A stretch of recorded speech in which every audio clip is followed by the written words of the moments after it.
Neste vídeo nós estaremos comentando a lição de número 5, a verdade que liberta, que é esta lição aqui, da revista da CPAD, segundo trimestre de 2025.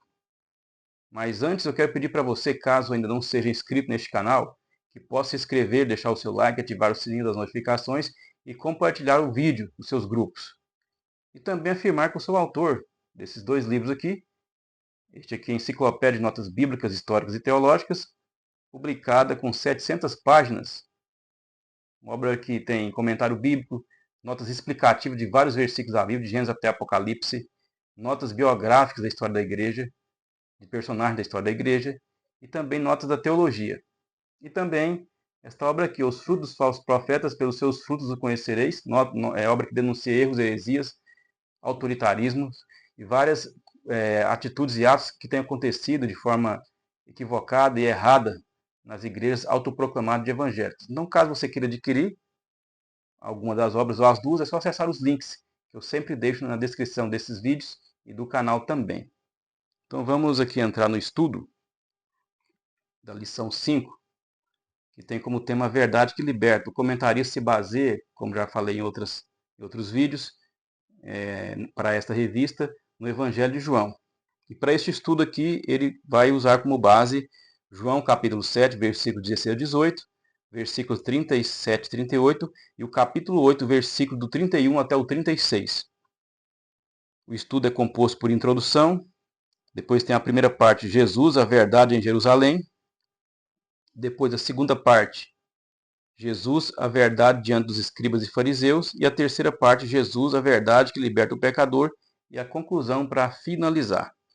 Vamos aqui entrar então na introdução, que diz o seguinte: o Senhor Jesus simboliza a verdade que é apresentada no Evangelho de João. Neste estudo, iremos explorar a manifestação do Senhor como a verdade em Jerusalém, a resistência dos escribas e fariseus a essa verdade e, por fim, o poder da verdade que oferece liberdade ao pecador. Compreender Jesus como a verdade encarnada de Deus está ligado à verdadeira vida e liberdade em Cristo. Então aqui, o comentarista vai dar um vislumbre do que ele estará falando, do que ele estará tratando aqui na sequência, que será focado então em Jesus como a verdade que liberta, a verdade que traz vida. Primeira parte, Jesus, a verdade em Jerusalém. Primeiro, da Galiléia para Jerusalém. O capítulo 7 do Evangelho de João revela que Jesus estava na Galiléia e não se dirigia a Jerusalém, pois os judeus planejavam matá-lo. Apesar dos conselhos dos seus irmãos para que subisse a Jerusalém, Jesus tinha plena consciência de que não era sob a influência deles que ele iria à cidade santa, mas sob a orientação do Pai. Assim, em obediência ao Pai e em todas as situações, Jesus subiu discretamente a Jerusalém durante a festa dos tabernáculos. Ao afirmar que o seu tempo ainda não havia chegado, Jesus referia-se ao momento em que se entregaria aos seus inimigos e seria crucificado, morto e sepultado para cumprir a justiça divina. Eis que vamos para Jerusalém, e o Filho do Homem será entregue aos príncipes dos sacerdotes e aos escribas, e condená-lo-ão à morte. Então aqui, essa parte aqui vai comentar então naquele momento em que os irmãos, de Jesus falam para ele, sobe a Jerusalém, vai lá. Mas aí Jesus responde dizendo, a minha hora não é chegada ainda. Então ele sabia então o exato momento em que ele tinha que fazer cada coisa.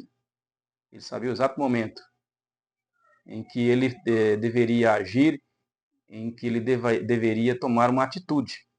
E os irmãos fazendo pressão para ele poder ir no momento errado ali, momento que não era a hora dele, então ele tinha muita atenção sobre isso, porque as pessoas que estavam à volta poderiam ser usadas pelo inimigo para poder atrapalhar o plano e projeto de Deus. 2. A verdade na festa dos tabernáculos. Nos versículos de 10 a 13, Jesus evitou o assédio do povo até que, durante a festa, subiu ao templo e começou a ensinar. Ele estava ciente de que havia uma divisão de opiniões sobre ele entre as pessoas. Por isso, afirmou, a minha doutrina não é minha, mas daquele que me enviou. Muitos acreditavam que Jesus era um grande profeta, mas não o Messias. No entanto, quem se encontrava ali diante deles era o Verbo encarnado de Deus.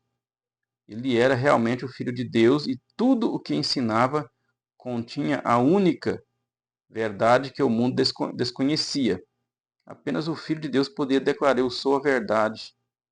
Então, é uma situação que aconteceu ali, em Jerusalém, porque os judeus, né, apesar de ver os milagres, os grandes sinais, até Jesus questionava ele: olha, se você não crê em mim, mas crê primeiro nos sinais, pelos sinais que são feitos por mim. Mas mesmo vendo os sinais, vendo aquelas grandes obras que eram realizadas, mesmo assim, eles eram de coração endurecido. Mas tinha uma parte que estava dando atenção ainda. 3. Vivendo na verdade. Os versículos de 16 a 19 referem-se à doutrina que Jesus transmitia.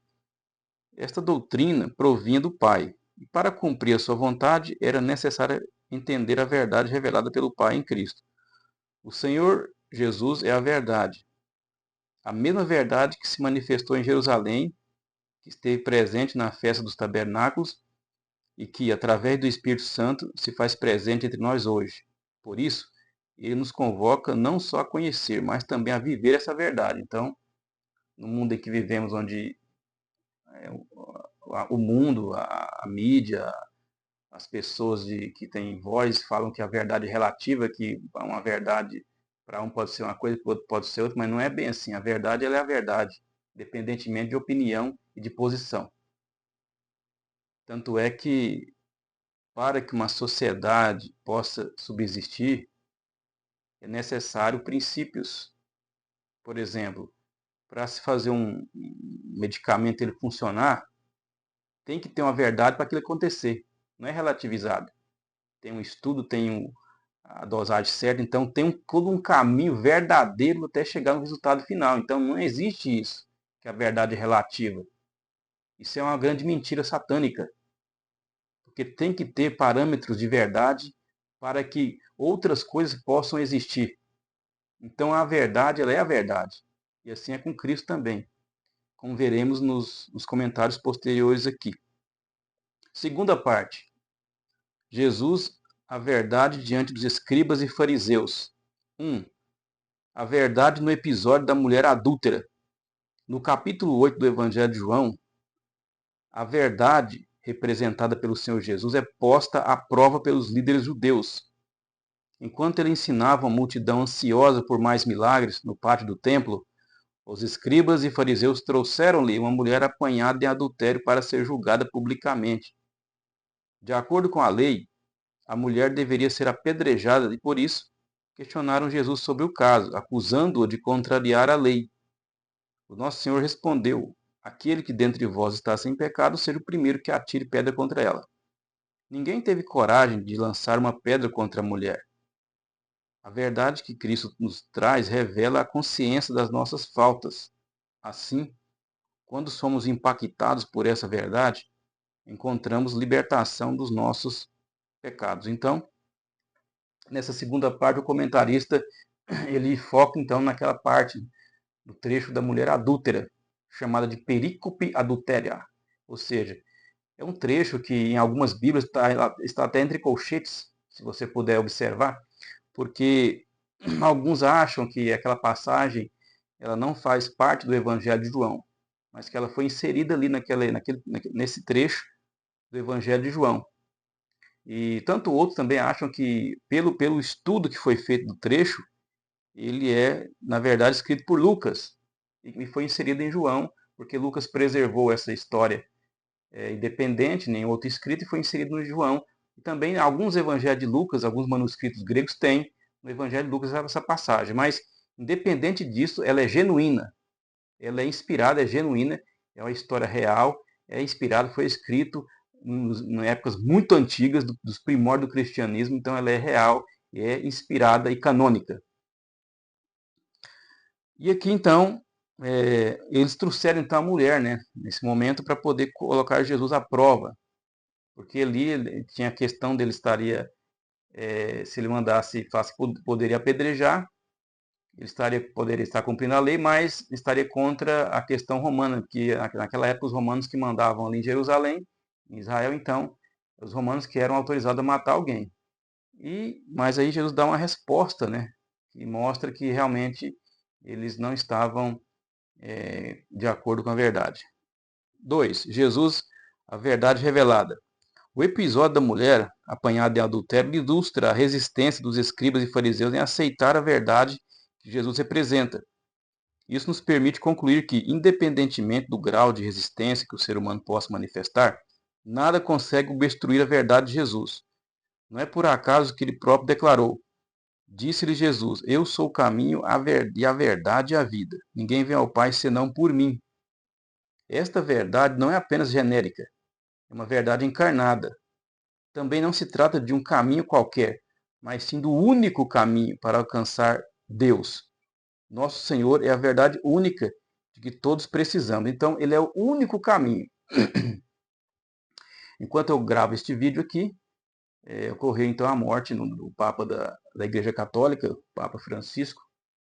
E aí a mídia, né, todos os veículos aí vão enaltecer que ele ensinava ensinava a tolerar as religiões, que todas as religiões levam a Deus, mas não é assim. Não é assim. Esse tipo de proposta, esse tipo de fala, de diálogo, isso aí é uma coisa para poder encantar o mundo, para atrair o mundo a si. Mas é uma promessa falsa, porque o único caminho é Jesus Cristo. Não é o budismo, não é o islamismo, não é o hinduísmo, não é o espiritismo, não. O único caminho é Jesus Cristo. Ele é a verdade e a vida. É o único caminho. Então, esse tipo de vocabulário, que todos os caminhos levam a Deus, isso é mentira. Isso é vocabulário para agradar a massa, para agradar o mundo, para atrair o mundo. É como se fosse uma ratoeira. É uma atração. Vem, né? Vem então. Olha, ele é legal. Ele fala que todas as religiões levam a Deus. Então isso aí é uma armadilha. Isso aí é uma posição que a Igreja Romana ela adota para poder atrair as pessoas de outros segmentos, o chamado ecumenismo. Então é muito perigoso isso aí. 3. A verdade que o mundo precisa conhecer. Muitas pessoas procuram a verdade na filosofia, através de um conjunto ético que guia suas vidas. Outros examinam essa verdade na lógica, utilizando a ciência como forma de compreender o mundo. Há ainda quem busca a verdade no esoterismo. A realidade é que o mundo carece do entendimento da verdade única, que se manifesta como uma realidade divina, plena em Deus, que se separa deste mundo enquanto mantém uma relação com seus habitantes. E isso só pode ser alcançado por meio de uma conexão viva com a pessoa bendita de Jesus, o nosso Salvador. Então, no mundo, as pessoas que não estão em Deus, elas tentam viver as suas filosofias. Uns buscam a resposta na filosofia, para criar as regras para suas vidas. Outros aqui, como diz, na ciência. Não, vou confiar na ciência, o que a ciência ensina, o que a ciência orientar, isso eu vou seguir cegamente. Isso aí que é o meu caminho. E outros têm outro no esoterismo, que é uma forma de religião também. Então, as pessoas elas têm que se firmar em alguma coisa, em alguma filosofia para poder viver, para poder ter o seu caminho estabelecido, para trilhar o seu caminho com a sua mente firmada naquilo. Mas essas filosofias, esses procedimentos, eles não são a verdade. Não são. Por quê? Porque todos eles, o final é a morte. Só Jesus oferece a vida eterna. Não é o budismo, não é a ciência, não é as filosofias, não. Jesus é o único que garante a vida eterna porque ele é a verdade. Terceira parte. Jesus, a verdade que liberta o pecador. A verdade que liberta. A passagem de João 8:31 a 38 está intimamente relacionada com o relato da mulher adúltera. Assim, a vida do pecador que se arrepende estará garantida se realmente permanecer em Jesus. Dessa maneira, o pecador alcançará o conhecimento da verdade e por meio dela será libertado da servidão do pecado. Portanto, o encontro com a verdade, que é Cristo, rompe todas as correntes do pecado. O Senhor Jesus Cristo é aquele que proporciona a verdadeira libertação à vida do pecador. 2. O que é a verdade? No Evangelho de João fica evidente que a verdade referida não se relaciona com a verdade filosófica, ou seja, com os conceitos de verdade debatidos nas obras de filosofia. A verdade mencionada em João é aquela que liberta o ser humano do domínio do pecado, manifestada e revelada na figura de Jesus. Essa verdade proporciona libertação, restauração e uma nova vida para aqueles que se aproximam dele. Em Jesus alcançamos a verdadeira liberdade. Então, essa é a verdade revelada que tira o ser humano da sua situação deplorável, da sua situação caótica, da sua existência. 3. Verdadeiramente livres. As Escrituras Sagradas revelam a verdadeira natureza do ser humano distante de Deus. Pelo que, como por um homem entrou o pecado no mundo, pelo pecado a morte, assim também a morte passou a todos os homens, por isso que todos pecaram. Desta forma, a Bíblia mostra que toda a humanidade está cativa pelo pecado e sob o poder do inimigo. Assim, aqueles que verdadeiramente são livres estão inclinados às coisas do Espírito. Satanás não consegue exercer influência sobre eles. O poder de Deus, por meio da ação do Espírito Santo, revela-se gloriosamente em nosso caráter. A verdadeira liberdade em Cristo está ligada à nossa semelhança com Ele enquanto ainda vivemos neste mundo. Então esta é a verdade que traz a libertação. Libertação da força do pecado, da força de todo o mal que existe. Conclusão. A verdadeira liberdade só pode ser encontrada em Cristo. Portanto, aqueles que conhecem a Cristo e se mantêm na sua verdade não estão mais aprisionados pelo domínio do pecado ou de Satanás.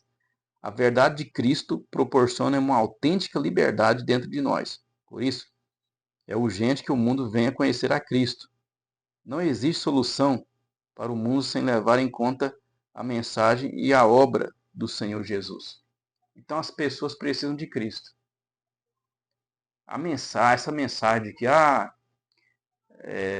todas as religiões levam a Deus, a mensagem de que temos que pensar nos pobres, tem que pensar nos pobres. Mas o que vai levar para os pobres? Só comida? Só coisa material? Jesus, no vídeo anterior que eu comentei da lição anterior, ele reprovou as pessoas porque no milagre da multiplicação dos pães e dos peixes, o pessoal ficou interessado só na comida, só no material. E essa mensagem aí da Igreja Romana, pelo Papa, tem que pensar nos excluídos. Mas que mensagem vai levar os excluídos? Vai levar só comida? Mas a comida não garante a vida eterna. Vai levar a roupa? Só a roupa? Mas a roupa não garante a vida eterna. Então, é um tipo de diálogo, um tipo de proposta muito estranha. É materialista. As pessoas precisam disso aí, precisam ser amparadas, precisam de vida eterna também. Elas precisam disso. E não é todas as religiões que dão a vida eterna, apenas Jesus que dá a vida eterna. Então, esse diálogo é terrível, é mentiroso, é um engano. Tem que tomar muito cuidado com essa proposta que o mundo fica aplaudindo. Por exemplo, morre o Papa, o mundo aplaude, né? Fala, não, ele falava certo. Não. O mundo está mentindo. O mundo mente. As mídias mentem. Então tem que se tomar cuidado, porque a questão é de vida ou morte. É vida eterna ou perdição. Essa é a questão. Então, esse foi o nosso comentário da lição de número 5. Eu poderia aqui comentar 1 hora ou mais cada estudo desse, mas para o vídeo não ficar muito longo, então eu procuro ser sucinto e objetivo. Então agradeço a cada um e até o próximo vídeo, se assim Deus nos permitir.